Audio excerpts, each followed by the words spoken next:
বাংলাদেশে ঘটে গেছে এক ভয়াবহ সামরিক কূপ এবং এই কূপ সংগঠিত হওয়ার সময় বাংলাদেশের টপ 5 জন জেনারেল মারা গেছে। এই ঘটনা কতটুকু সত্য কিংবা ভারতের গণমাধ্যম এত বড় খবর কি করে প্রচার করলো? এখনো সেই আলোচনাটা অব্যাহত যে সেনাপ্রধানকে নিয়ে হচ্ছেটা কি, সেনাপ্রধানকে নিয়ে কি কিছু হচ্ছে। অন্তর্বর্তীকালীন সরকারের পিছনে একটা ছায়া সরকার গঠন করে ওয়াকারুজ্জামান চালাচ্ছে এবং সেখানে সে সর্বোচ্চ ক্ষমতা ধরে রেখে জনগণের চোখে তুলে ধরছে। এই 626 জন বাংলাদেশে থেকে তাদের লিস্ট এখন পর্যন্ত স্বরাষ্ট্র মন্ত্রণালয়তে দেওয়া হয় না। সেনাপ্রধান এই সাহস কোথায় পাচ্ছে? এই যখন অবস্থা, ভারত কিন্তু এখনো খেলছে। বাংলাদেশের বিদ্যমান এবং ভবিষ্যৎ রাজনৈতিক প্রেক্ষাপটে ভারত অবশ্যই খুবই প্রাসঙ্গিক একটা দেশ হিসেবে থাকবে। তারা বাংলাদেশকে যথেষ্ট ভাবেন, বাংলাদেশের অভ্যন্তরে হস্তক্ষেপ করতে চান, তাদের মতো করে সরকার তৈরি করতে চান, সরকারকে তাদের মতো করে চালাতে চান, সবকিছুই তারা চান। ফলে ভারত কি করছে না করছে সেটা আমরা খেয়াল রাখি না, আমাদের রাখা দরকারও আছে। সম্প্রতি ভারত থেকে 3টা খবর আমি দেখলাম যেগুলো নিয়ে একত্র করে একটু কথা বলতে চাই, এবং সেটা ইন্টারপ্রিটেশন এভাবে করা যায় যে ভারত স্পষ্টভাবে আমাদের প্রধান উপদেষ্টাকে অপমান করার চেষ্টা করেছে। আসসালামু আলাইকুম দর্শক, নতুন একটা নিউজে আপনাকে স্বাগতম। প্রিয় দর্শক, বাংলাদেশের সামরিক কূপ 5 জেনারেল নিহত, যে কোনো সময় সেনা শাসন জারির ভয়াবহ খবর ফাঁস করে ভারতীয় মিডিয়ার বার্তা। বেঁচে যাচ্ছে কি লুটেরারা? কি হচ্ছে সেনাপ্রধানকে নিয়ে? কি চলছে সেনাবাহিনীর অন্দরমহলে? সেনাপ্রধানের ভারতের হয়ে কাজ করার গুরুতর অভিযোগের ঘটনা ও প্রেক্ষাপট নিয়ে করা আমাদের আজকের ভিডিওটি খুবই গুরুত্বপূর্ণ। ভিডিওটি শুরু থেকে শেষ পর্যন্ত ধৈর্য সহকারে দেখে একটি লাইক দিয়ে সবাইকে শেয়ার করে দিন। আমাদের চ্যানেলে নতুন হলে চ্যানেলটি সাবস্ক্রাইব করে পাশে থাকা বেল আইকনে ক্লিক করে রাখুন। আমাদের ভিডিওটি আপনি বাংলাদেশের কোন জেলায় বসে দেখছেন বা শুনছেন সেইটি অবশ্যই কমেন্ট বক্সে কমেন্ট করে জানিয়ে দিতে ভুলবেন না। চলুন আর কথা না বাড়িয়ে ভিডিওটিতে একটি লাইক দিয়ে ধারাবাহিকভাবে আজকের বিস্তারিত খবরগুলো দেখে আসে। ওই শিরিন শারমিনকে ওয়াকার তার তত্ত্বাবধানে রেখেছে।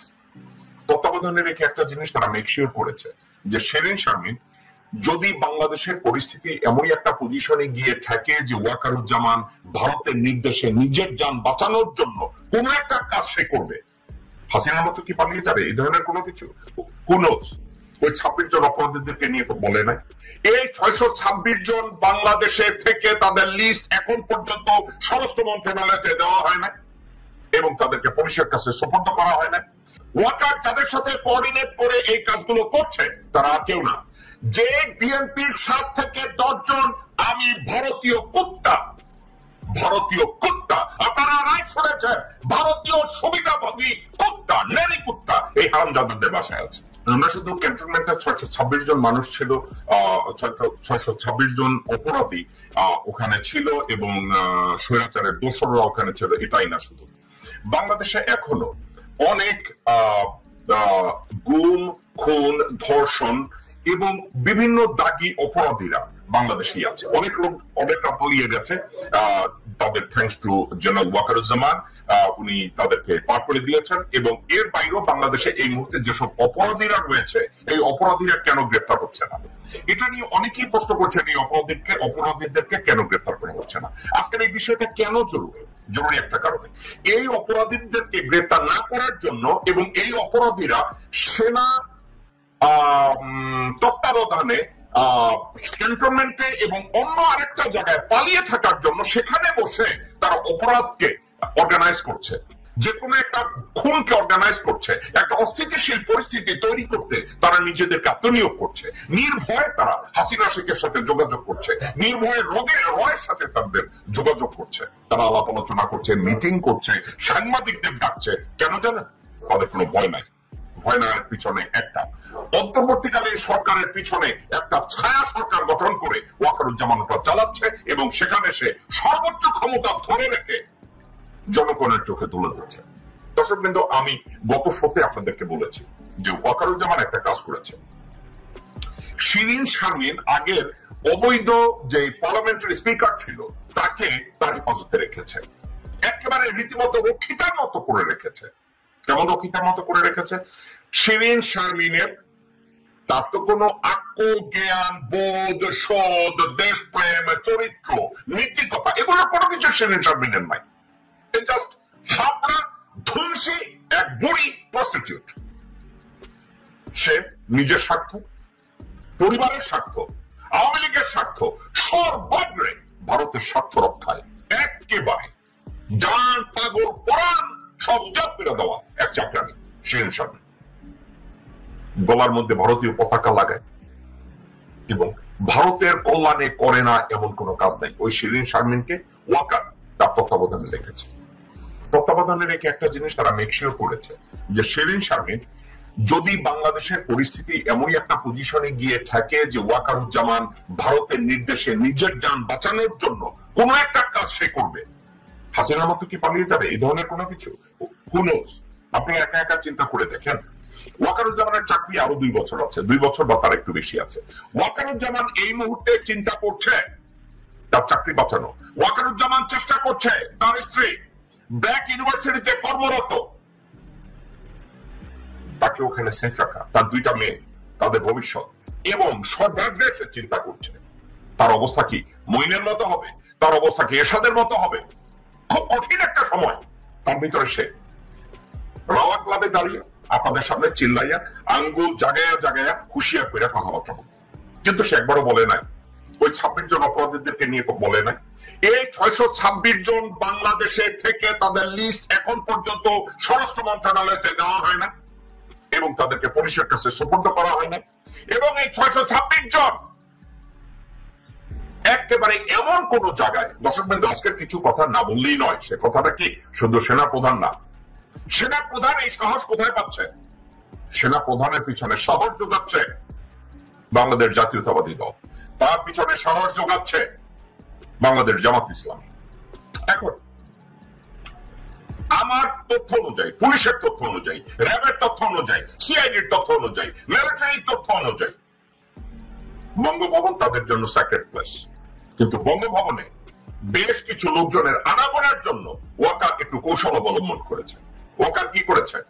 কিছু লোককে প্রায় এখানে ওখানে নেওয়া করে যেই জায়গাটা উনি সেফ মনে করেছে ওটা হচ্ছে বঙ্গভবন। বঙ্গভবন হচ্ছে অপরাধীদের এক অভয়ারণ্য। ওখানে চুপ্পু আছে, চুপ্পুর সাথে যদি মাঝে মাঝে শারমিন শিরিনকে ওখানে পাঠায়, হাসিনার সাথে যোগাযোগটা ঠিক মতো হয়, এবং ওয়াকার জানে যে বঙ্গভবনে ওখানে একটা ইমিউনিটি আছে, ওখানে পুলিশ এইড হবে না। ভারতের একটি গণমাধ্যম দাবি করেছে বাংলাদেশে ঘটে গেছে এক ভয়াবহ সামরিক কূ, এবং এই কূ সংঘটিত হওয়ার সময় বাংলাদেশের টপ 5 জন জেনারেল মারা গেছে। এই ঘটনা কতটুকু সত্য, কিংবা ভারতের গণমাধ্যম এত বড় খবর কি করে প্রচার করলো, কোন ঘটনার ভিত্তিতে, কিংবা এর সত্যতা কি? 2 নম্বর, আওয়ামী লীগের সময় ফ্যাসিস্ট রেজিমের যেসব বড় বড় ব্যবসায়ী ছিলেন, যারা আওয়ামী লীগকে সকল অপরাধের ব্ল্যাঙ্ক চেক দিয়ে দিয়েছিল, সেই ব্যবসায়ীরা এবার দেশে বিদেশে বসে আরেকটি রাজনৈতিক দলের সাথে দর কষাকষি শুরু করেছে। আগামীতে তাদের ছত্রছায়ায় তারা আবার বাংলাদেশে লালিত পালিত হবে। রাজনীতি কোন দিকে যাচ্ছে বাংলাদেশের? তার মানে 24-এ যারা জীবন দিল তাদের জীবনগুলো অকাতরে চলে গেল, এর কোনো মূল্য থাকবে না। চলুন এই বিষয়ে বিস্তারিত আলোচনা করতে চাই আজকে। প্রিয় দর্শক, 24-এ একটা গণ অভ্যুত্থান বা বিপ্লব হয়েছিল বাংলাদেশে। এটা বোধ করি প্রতিদিন আপনাদের বলে দিতে হবে না, কিন্তু কেন আমাদের প্রতিদিন বলে দিতে হচ্ছে বুঝতে পারছেন? আমরা প্রতিদিনই ভুলে যাচ্ছি এই ঘটনাটি। গত 15 বছর বা 16 বছরে যে দুঃশাসন আমাদের বুকে চেপেছিল, তারা আমাদের মুক্তির বা নিঃশ্বাস নেবার এতটুকু সুযোগ দেয়নি। আর আমরা আল্লাহর কাছে ফরিয়াদ করেছিলাম যে হে আল্লাহ, এই নমরুদ ফেরাউনের হাত থেকে আমাদের বাঁচা। কিন্তু সেই ফ্যাসিস্ট বিদায় নিলেও আমরা কি নমরুদ ফেরাউনের যুগ থেকে বাঁচতে পেরেছি? এই প্রশ্নটি এখন উঠে আসছে। বিভিন্ন সোর্স বলছে, গণমাধ্যম বলছে, সোশ্যাল মিডিয়া বলছে, বাংলাদেশের এস আলম সহ বসুন্ধরা গ্রুপ বা আরও বড় বড় যে কোম্পানিগুলো রয়েছে, যারা বিগত 15-16 বছরে হাসিনার রেজিমের মূল কর্ণধার ছিল বা অর্থনৈতিক মূল শক্তি ছিল, তারা এখন অন্য একটি দলের সাথে বিভিন্ন জায়গায় আলোচনা শুরু করেছে যে এস আলম বাংলাদেশের ব্যাংক খাতকে ধ্বংস করেছে এবং বাংলাদেশের অর্থনীতিকে এক প্রকার লুট করে সকল অর্থ পাচার করেছে বিদেশে। সেই সব বড় বড় কোম্পানিগুলো এখন বিদেশে বসে অন্যান্য দলের সাথে বৈঠক করছে। অর্থাৎ জনগণের ব্যাংকগুলো লুট করেছিল এস আলমের মতো বড় বড় ব্যবসায়ীরা, এবং সেখান থেকে ধরেন মোটা অঙ্কের টাকা দিয়েছিল সেই সময় ফ্যাসিস্ট রেজিমকে, ধরেন আওয়ামী লীগকে। আওয়ামী লীগকে এই অর্থ দেওয়ার কারণে তারা বেঁচে গেছে, অথবা আওয়ামী লীগ তাদেরকে লুটপাটের লাইসেন্স দিয়ে দিয়েছিল, কারণ ওরা লুটপাট করলে তো অর্ধেক আওয়ামী লীগের ঘরেই যাবে। এরপর আমরা অনেককে বলতে শুনেছি যে এই সরকারের পতন হলে এদের বিচার করা হবে। কারা বলেছে? বাংলাদেশের প্রধান প্রধান দলগুলো বলেছে না? মনে করে দেখেন বলেছে কিনা, বড় বড় সমাবেশে তারা বলেছিল। কিন্তু এখন কি দেখছি, এস আলম বিদেশে বসে অন্য দলের সাথে বৈঠক করছে। ঘটনা কতটুকু সত্য কি মিথ্যা আমার কাছে স্পষ্ট প্রমাণ না থাকলেও আমরা যে সোর্সের মাধ্যমে জানছি আলোচনা চলছে বিভিন্নভাবে, এটা কিন্তু সত্য। এখন প্রশ্ন হলো, এস আলমকে কি বৈধতা দিতে যাচ্ছে অন্য একটি দল তারা ক্ষমতায় বসলে? তাহলে এস আলম যে বিশাল অঙ্কের টাকা লুট করেছে, অর্ধেক খাবে এই ঘর, অর্ধেক খাবে ওই ঘর, মাঝখান থেকে জনগণ পাবে কি? জনগণের খাতা শূন্য। অর্থাৎ যাদের ব্যাংক লুট করা হয়েছে, যাদের টাকা চুরি হয়েছে, তারা খালি হাতেই থাকছে। এটা হলো বাংলাদেশের রাজনীতির চরিত্র। যে দলটাই যত বড় কথা বলুক, বাংলাদেশের রাজনৈতিক দল মানে হলো চোরের দল, লুটের দল, সব ধান্দাবাজের দল। আমাদের জনগণকে আসলে জাগতে হবে। 24-এ ছাত্র জনতা প্রমাণ করে দিয়েছে যে আমাদের জাগতে হবে। আমরা 2000-এর অধিক জীবন দিয়েছি, 20,000-এর অধিক বন্ধুত্ব বরণ করেছি। এর অর্থ এই না যে বাংলাদেশে অল্প কিছু লুটেরা রাজনীতিবিদ আমাদের স্বপ্নকে ধ্বংস করে দেবে। যদি পরিসংখ্যানের দিকে তাকান, বাংলাদেশের ভোটার কত? 12,45,00,000-এর কিছু বেশি। কিন্তু বাংলাদেশে 64 ডিস্ট্রিক্টে বা 8টি বিভাগে নজর রাখেন, রাজনীতি করেন মাত্র কয়েক হাজার ব্যক্তি। কিন্তু এই দেশের জনগণ 18 থেকে 20 কোটি থাকলেও মাত্র কয়েক হাজার রাজনীতিবিদ আমাদের ভাগ্য নিয়ন্ত্রণ করেন। তারা লুটপাট করেন, তারা সুবিধা গ্রহণ করেন, তারা বড় বড় অট্টালিকা গড়েন, বেগম পাড়া বানান, কিংবা সুইস ব্যাংকে টাকার পাহাড় জমান, আর আমরা না খেয়ে মরি। তাহলে দোষটা কাদের? দোষটা আমাদের। আমরা ওইসব লুটেরা রাজনীতিবিদদের পেছনে ছুটি, আমরা ওইসব লুটেরা রাজনীতিবিদদের পেছনে ভাই ভাই স্লোগান তুলি, রোদে বৃষ্টিতে শীতে কষ্ট করি, আমরা পুলিশের গুলির সামনে পড়ি, আমরা জেল জুলুম খাটি, ক্রস ফায়ারে পড়ি, গুম হই, মাঝখান থেকে সুবিধা নেয় ওরা। আমরাই ওদেরকে সুবিধাজনক অবস্থানে পৌঁছে দিই। আমার এই ভিডিওটি সেই সব জনতার জন্য, সেই সব ব্যক্তির জন্য যারা নিজেরা নিজেদের পায়ে কুড়াল মারছেন। আমি আপনাদেরকে বলে দিচ্ছি, এস আলমের কিচ্ছু হবে না, বসুন্ধরা গ্রুপের কিচ্ছু হবে না, যমুনা গ্রুপের কিচ্ছু হবে না, হামিম গ্রুপের কিচ্ছু হবে না। যারা গত 15-16 বছরে লুটপাট করেছে, এরা যেই টাকা লুটপাট করেছে এর বড় একটি অংশ আওয়ামী লীগকে দিয়ে লাইসেন্স পেয়েছিল লুটপাটের।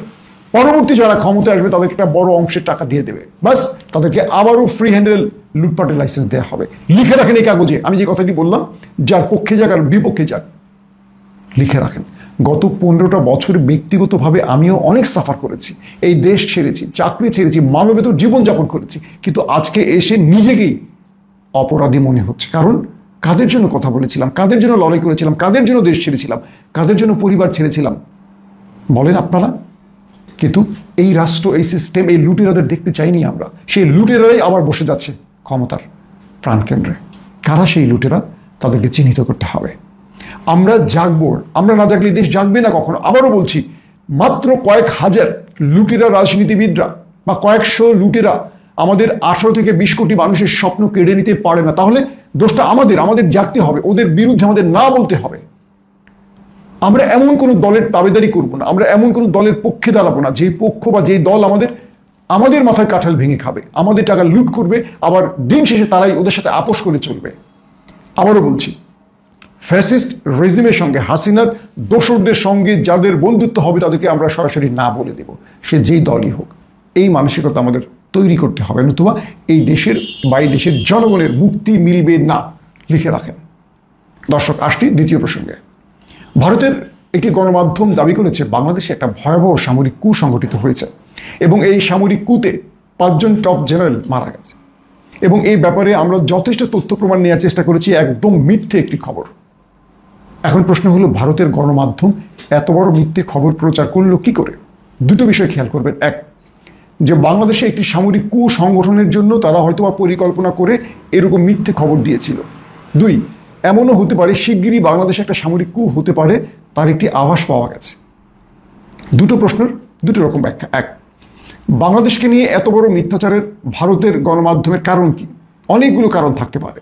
এক, বাংলাদেশে একটি সামরিক কূ হোক এটি চায় ওপার, এবং সেই জন্য একটি মহড়া তারা চালিয়েছে। অথবা ক্যান্টনমেন্ট থেকে তাদেরকে এমন কোনো তথ্য ভারতীয় এজেন্ট দিয়েছিল, কিন্তু হয়তোবা সে কূটি সংগঠিত হতে গিয়ে ব্যর্থ হয়েছে। অথবা, আমি কিন্তু সবগুলোর অথবা বলছি, অথবা এই রিপোর্টটির মাধ্যমে চেয়েছিল বাংলাদেশে যেন একটা কুসংগঠিত হয়, অর্থাৎ যারা কুসংগঠনের জন্য অপেক্ষা ছিল তাদেরকে খবরটি দিয়ে মাঠে নামাবার চেষ্টা করানো হয়েছিল। এটাও হতে পারে। তার মানে আমাদের সেনাবাহিনীকে সর্বোচ্চ সতর্ক থাকতে হবে, কারণ ওপার বাংলাদেশে একটা ভয়াবহ ঘটনা ঘটাতে চাইছে। তার মানে একটি পিলখানার পর আরেকটি পিলখানার ঘটনা যে কোনো সময় ঘটতে পারে, এটির আভাস পাওয়া যায়। বললাম এর একটিও সত্য না, তাহলে ভারতের গণমাধ্যম এত বড় মিথ্যা খবর প্রচারের পর বাংলাদেশের পররাষ্ট্র দপ্তর কেন ভারতের কাছ থেকে এর জবাব চাইল না? এই ব্যাপারে ইউনূস সরকার বা আমাদের এই বর্তমান অন্তর্বর্তীকালীন সরকারের পররাষ্ট্র দপ্তরকে আমরা আহ্বান করছি, আপনারা ভারতের কাছ থেকে এর সদুত্তর আশা করেন যে ভারত কেন বাংলাদেশকে নিয়ে একটার পর একটা মিথ্যাচার করছে, কেন এই গদি মিডিয়া এইভাবে বাংলাদেশকে নিয়ে মিথ্যাচার করে পৃথিবীর কাছে বাংলাদেশের ভাবমূর্তি নষ্ট করছে, কেন গদি মিডিয়া একটি দলের দালালি করতে গিয়ে বাংলাদেশকে এইভাবে বারবার একটা বড় ভয়ঙ্কর পরিবেশের মধ্যে ফেলতে চাইছে। 2 নম্বর বিষয়টি, ক্যান্টনমেন্টের ভেতরে এই যে খবরগুলো নিয়ে মিথ্যা খবর প্রচার হচ্ছে, এর কিছু কারণ থাকতে পারে। এক, আওয়ামী রেজিমের বা আওয়ামী দোসর যে সেনাবাহিনী অফিসাররা রয়েছেন তারা হয়তো একটা কুসংগঠনের পরিকল্পনা করছিল এবং সেই খবরটি অগ্রিম ভারতের গণমাধ্যমের কাছে পৌঁছে গেছে, হতে পারে, আমি বলছি না এটি হয়েছে। তো যেটাই হোক না কেন, আমি মনে করি ক্যান্টনমেন্টের মধ্যে হাসিনা বা ওপারের মদতপুষ্ট আর্মি অফিসাররা এখনো অ্যাক্টিভ আছে এবং তাদের তথ্যের আলোকেই গণমাধ্যমটি হয়তো বা এই ভুল বা মিথ্যা খবরটি প্রচার করেছে। আমাদের সেনাপ্রধান ওয়াকারুজ্জামানের কাছে আবেদন থাকবে, আপনি সেনাবাহিনীর ভেতরে দ্রুত ক্লিন অপারেশন চালান, অর্থাৎ বিগত সময়ে যারা দোষর ছিল হাসিনার, তাদের ব্যাপারে আপনি সঠিক সিদ্ধান্ত নেন। এই দেশকে রক্ষা করতে হলে দ্রুত তাদেরকে সরাতে হবে, কারণ বিগত 15 বছরে এই রাষ্ট্রটাকে এমন স্থানে পৌঁছে দিয়েছিল আওয়ামী লীগ এবং তার দোসররা, তারা এই দেশটাকে সামনে আর এগোতে দেবে না। তাদের ক্ষমতার প্রশ্নে বা ভারতের স্বার্থে তারা এই দেশকে আরও বেশি ভয়ঙ্কর দিকে নিতে পারে, দেশকে ধ্বংস করে দিতে পারে। এদিকে ভলকার তুর্কের মন্তব্যের প্রতিক্রিয়া যা জানালো সেনাবাহিনী। বিবিসি ওয়ার্ল্ড সার্ভিসের সমসাময়িক বিষয় নিয়ে সাক্ষাৎকার ভিত্তিক অনুষ্ঠান হার্ড টকে জাতিসংঘের মানবাধিকার বিষয়ক হাই কমিশনার ভলকার তুর্কের মন্তব্যের প্রতিক্রিয়া জানিয়েছে বাংলাদেশ সেনাবাহিনী। গত জুলাই আগস্টে ছাত্র জনতার আন্দোলনে বাংলাদেশ সেনাবাহিনীর ভূমিকা নিয়ে ওই অনুষ্ঠানে মন্তব্য করেন ভলকার তুর্ক। সোমবার বাংলাদেশ সেনাবাহিনীর ভেরিফাইড ফেসবুক পেজে এক পোস্টে এ প্রতিক্রিয়া জানানো হয়। ওই পোস্টে বলা হয়, সম্প্রতি দেশের বিভিন্ন গণমাধ্যমে বিবিসি ওয়ার্ল্ড সার্ভিসের সমসাময়িক বিষয় নিয়ে সাক্ষাৎকার ভিত্তিক অনুষ্ঠান হার্ড টকে এবছরের জুলাই আগস্ট মাসে ছাত্র জনতার আন্দোলনে বাংলাদেশ সেনাবাহিনীর ভূমিকা সম্পর্কে জাতিসংঘের মানবাধিকার বিষয়ক হাই কমিশনার ভলকার তুর্কের মন্তব্য নিয়ে একটি সংবাদ প্রচার করা হয়। বাংলাদেশ সেনাবাহিনী মানবাধিকারের তাৎপর্য যথাযথভাবে মূল্যায়ন করে এবং যে কোনো গঠনমূলক সমালোচনা গুরুত্বের সঙ্গে বিবেচনা করে, তবে অধিকতর সঠিকতা ও স্বচ্ছতার উদ্দেশ্যে উক্ত মন্তব্যের কিছু বিষয় স্পষ্টীকরণ প্রয়োজন বলে মনে করে। এখানে উল্লেখ্য যে বাংলাদেশ সেনাবাহিনী জাতিসংঘের মানবাধিকার বিষয়ক হাই কমিশনার থেকে